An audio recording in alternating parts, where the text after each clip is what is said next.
पुत्री, अरे पुत्री। हाँ? कैसे राजकुमार को कष्ट आए हैं? क्या? मेरा अनुज कहाँ है? अभी अभी द्वार पर उतरे हैं, किसी भी क्षण यहाँ आते होंगे। सच? हाँ। दीदी, दीदी, प्रणाम दीदी। आयुष्मान भव। बड़ा हर्ष हुआ तुम्हें देखकर।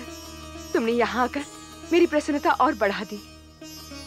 अभी अभी पुत्र भरत का विवाह संपन्न हुआ है, पर तुम अचानक यहाँ कैसे आ गए? दीदी, माताश्री और पिताश्री बहुत अस्वस्थ है। क्या? क्या हुआ उन्हें? मुझे बताओ। सारे वैद्य हार गए, पर उनकी अस्वस्थता का कारण नहीं जान पाए।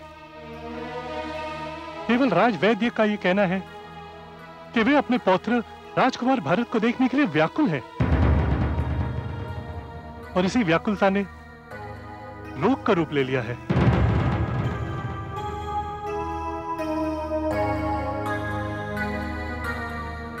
दीदी, यदि आप भरत को कुछ दिनों के लिए मेरे साथ कहके भेज दें, तो माताश्री और पिताश्री स्वस्थ हो जाएंगे।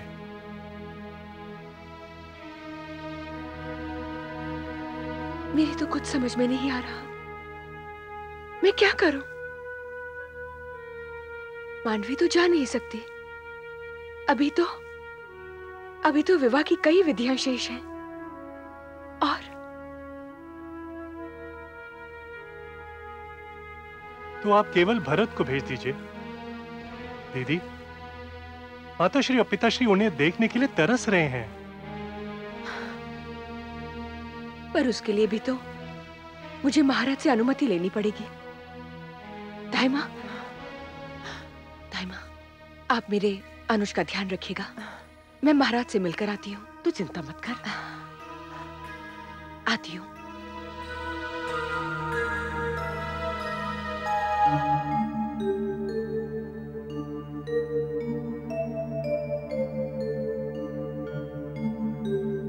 दीदी, दीदी महाराज कहाँ हैं?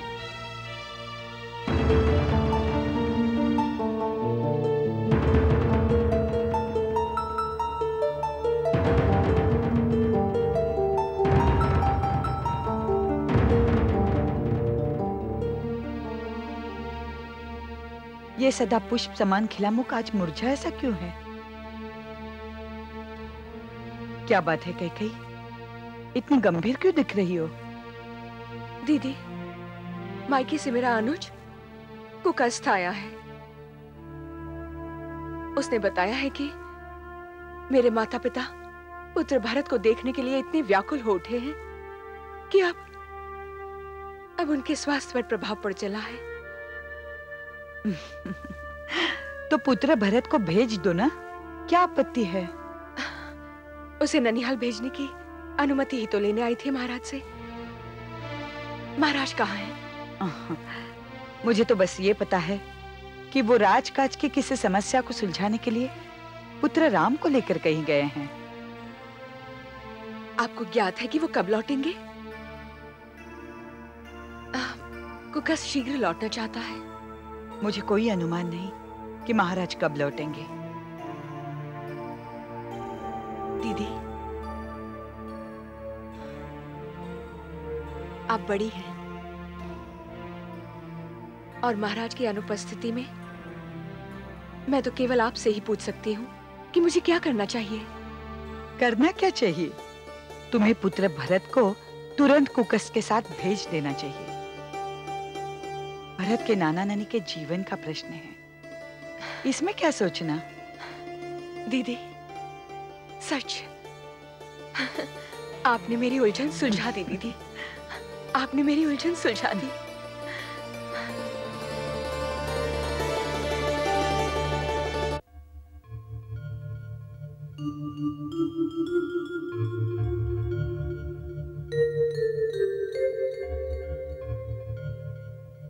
देवी, तो आपको ज्ञात हो गया कि मैं कैकेय प्रदेश जा रहा हूं। जी स्वामी, धाई माँ ने हमें बता दिया है।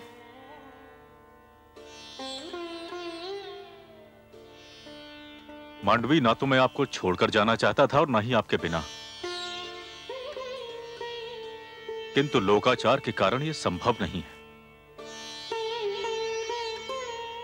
इसीलिए आपको यहीं रहना होगा। नानाश्री और नानीश्री का स्वास्थ्य और जीवन हम सबके लिए अपने स्वार्थ से अधिक महत्वपूर्ण है स्वामी। आप जाएं, मैं माताश्री के साथ रह लूंगी। मांडवी, मेरे जीवन में आज तक वो दिवस नहीं आया जब भ्राताश्री यहां उपस्थित हों और मैंने नेत्र खोलते ही सर्वप्रथम उनके दर्शन न किए हों। उनका मुख देखे बिना मेरी भोर नहीं होती मांडवी। किंतु अब मैं जा रहा हूं, तो ये उत्तरदायित्व आपको निभाना होगा। प्रातःकाल नेत्र खोलते ही आपको भ्राताश्री के चरण स्पर्श करने होंगे। आपने इतना सुंदर आदेश दिया है जिसका पालन मेरे लिए सौभाग्य और सुखदायी है। स्वामी, मैं इसके पालन का वचन देती हूँ। एक बात और कहना चाहता हूं मांडवी। प्रयास कीजिएगा कि आपका अधिक से अधिक समय माताश्री के निकट व्यतीत हो, क्योंकि मैं नहीं चाहता कि धाई मां उनके पास मंडराती रहें और सच्ची झूठी कहानियां सुनाती रहें। प्रारंभ से ही मुझे धाई मां कुछ अच्छी नहीं लगी। कुछ भी हो स्वामी, पर धाई मां का आपसे और माताश्री से जो स्नेह है वो संसार भर में ढूंढे से भी नहीं मिलेगा। मांडवी, आप फिर भी सतर्क रहिएगा।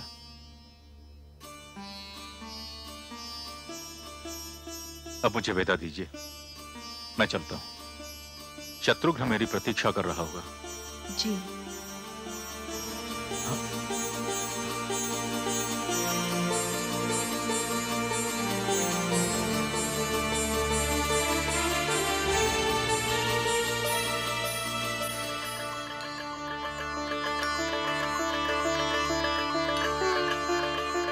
चिरंजीवी भव। भाभीश्री, भ्राताश्री कहाँ है? वे तो पिताश्री के साथ बाहर गए हैं।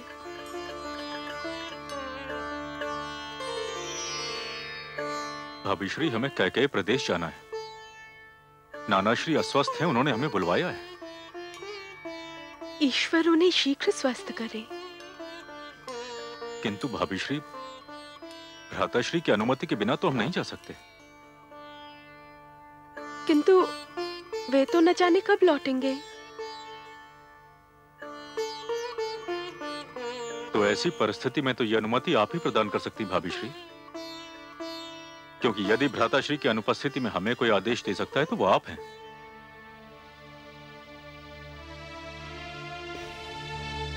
यदि मेरी अनुमति की आवश्यकता है तो मैं बस इतना ही कहूंगी कि जाओ, क्योंकि तुम्हारे नाना नानी का तुम पर अधिकार है। किंतु शीघ्र ही लौट आना, क्योंकि तुम्हारे भ्राताश्री यदि तुम्हें अधिक दिन तक नहीं पाएंगे तो व्याकुल हो जाएंगे। मेरा मन भी उनसे दूर रहकर कहां लगेगा भाभीश्री। जय श्री राम राम राम। मैं तो यदि उनका मुख न देखूं तो मेरे लिए श्वास लेना भी असुविधाजनक हो जाता है। हमें आज्ञा दीजिए भाभीश्री। ईश्वर तुम्हारी रक्षा करे। राम राम श्री राम राम राम श्री राम।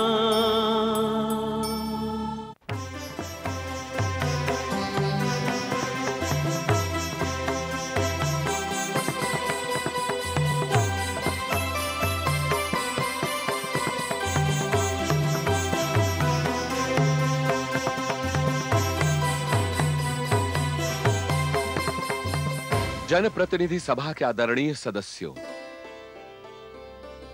मैंने आज आप लोगों को यहां एक विशेष समस्या पर परामर्श देने के लिए कष्ट दिया है।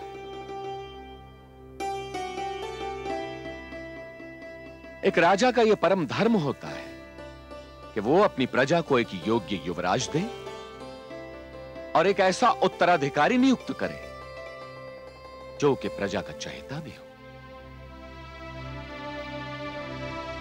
बहुत सोच विचार के बाद मैंने यह निर्णय लिया है कि मेरे ज्येष्ठ पुत्र राजकुमार राम ही इस पद के योग्य हैं।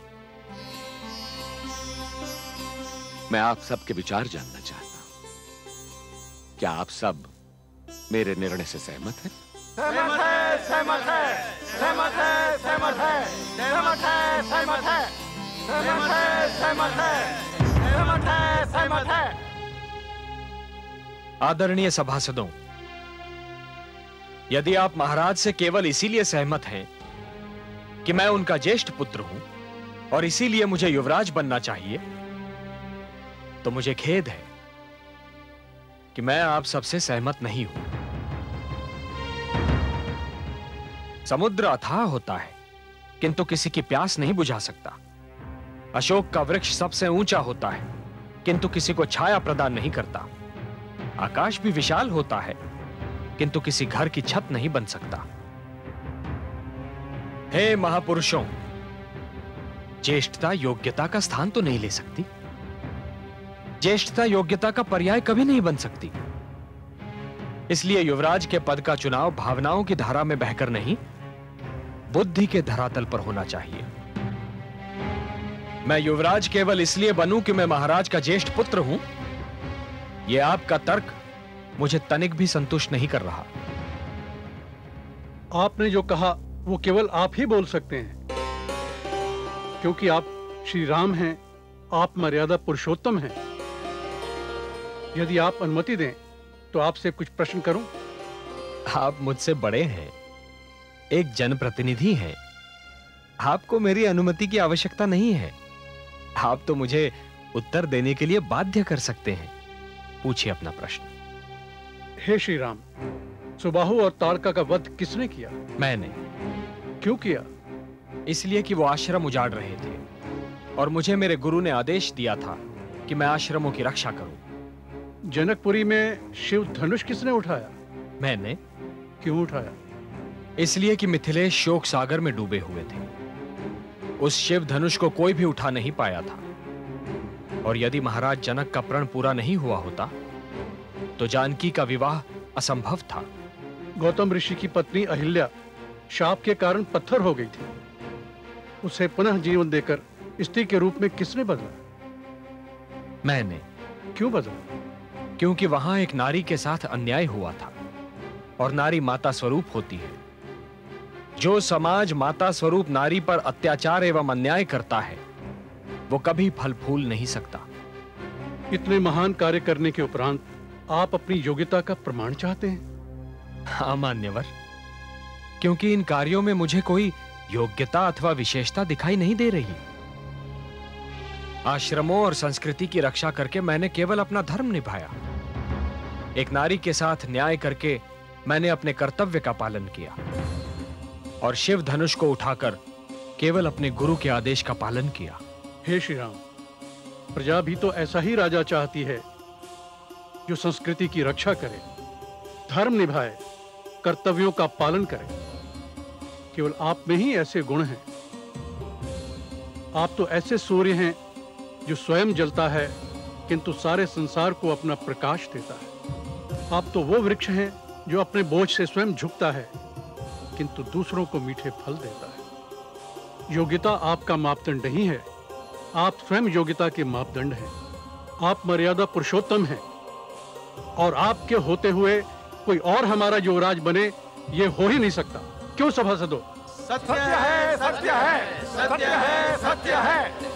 राजकुमार राम की जय, राजकुमार राम की जय, राजकुमार राम की जय, राजकुमार राम की जय, राजकुमार राम की जय, राजकुमार राम की जय, राजकुमार राम की जय, राजकुमार राम की जय, राजकुमार राम की जय।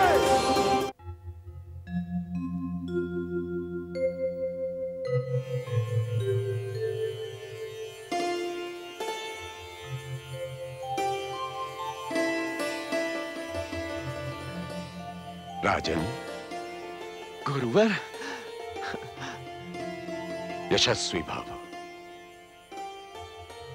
आपके मुख की दमक को देखकर ऐसा लगता है राजन, जैसे आपके मन की इच्छा पूर्ण हो गई हो। हाँ गुरुवर, आज मैं अत्यंत प्रसन्न हूं। राम को अपना उत्तराधिकारी बनाना मेरे जीवन की सबसे बड़ी इच्छा थी, जो ईश्वर पूरी कर रहे हैं। जनप्रतिनिधि सभा ने इस प्रस्ताव का एक स्वर में स्वागत किया है गुरुवर। बस अब आप एक शुभ मुहूर्त निकाल दें और स्वप्न को पूरा करें। राम को अयोध्या की प्रजा का समर्थन मिल गया। यह तो सचमुच बहुत ही शुभ समाचार है राजन। मैं कल प्रातः स्वयं जाकर राम को युवराज के पद ग्रहण संस्कार की सारी विधियां बता दूंगा। मैं ये शुभ समाचार महारानी कौशल्या को सुनाने के लिए व्याकुल हो रहा हूं गुरुवर। अब तो इस निर्णय को घोषित किया जा सकता है। सहर्ष राजन, महारानी को मेरी ओर से बधाई दीजिएगा। स्वस्थ।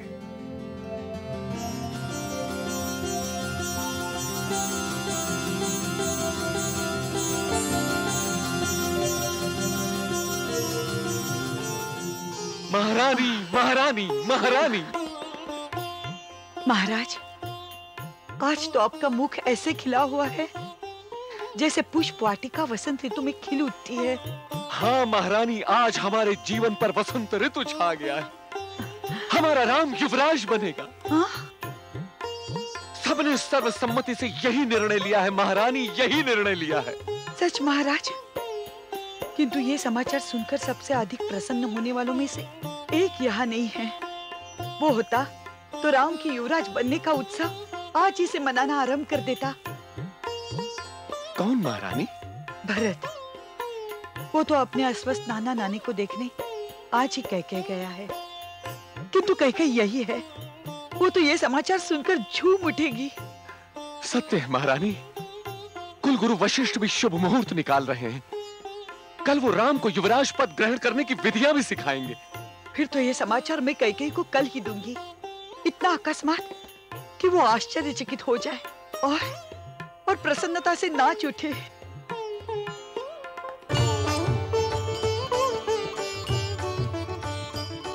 अखंड सौभाग्यवती भव। राम, तुम दोनों को साथ देखकर हर किसी का मन आनंद से विभोर हो उठेगा।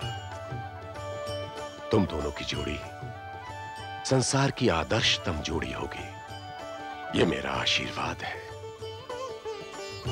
राम, मैं तुम्हें यह बताना चाहता था कि आज से एक पक्ष तक तुम्हें संन्यास संस्कार करना होगा। तो इसमें मुझे क्या करना होगा गुरुदेव?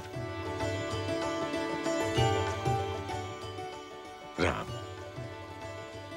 तुम्हें निरंतर 15 दिन तक भोरमय सरयू के तट पर भगवान सूर्य की उपासना करनी होगी और निश्चित उपवास में मात्र एक समय का भोजन करना होगा।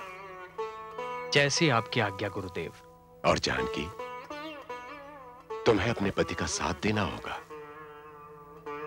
गुरुवर, मैं अर्धांगिनी के समस्त कर्तव्यों का पालन करूंगी। और आप तो कुलगुरु हैं। कुलगुरु होने के नाते आप मुझे शिक्षा दीजिए कि युवराज की पत्नी की क्या मर्यादा है। अवश्य। मुझे यह जानकर प्रसन्नता हुई पुत्री कि विवाहिता होने पर भी तुम्हारे मन में शिक्षा प्राप्त करने की अभिलाषा है। शिक्षा तो हर आयु, हर अवस्था में ली जा सकती है। शिक्षा तो जीवन के अंतिम क्षण तक ली जानी चाहिए। बहुत सुंदर विचार है।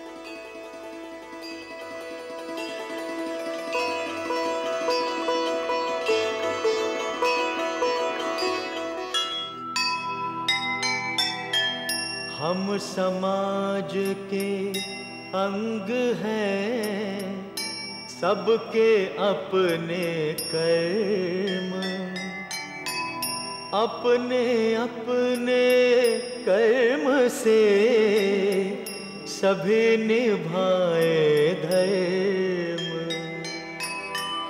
सिंहासन की मांग है, सदा रहे यह ध्यान। कर्म करे सा बढ़े राज मुकुट का मान, राज मुकुट का मान।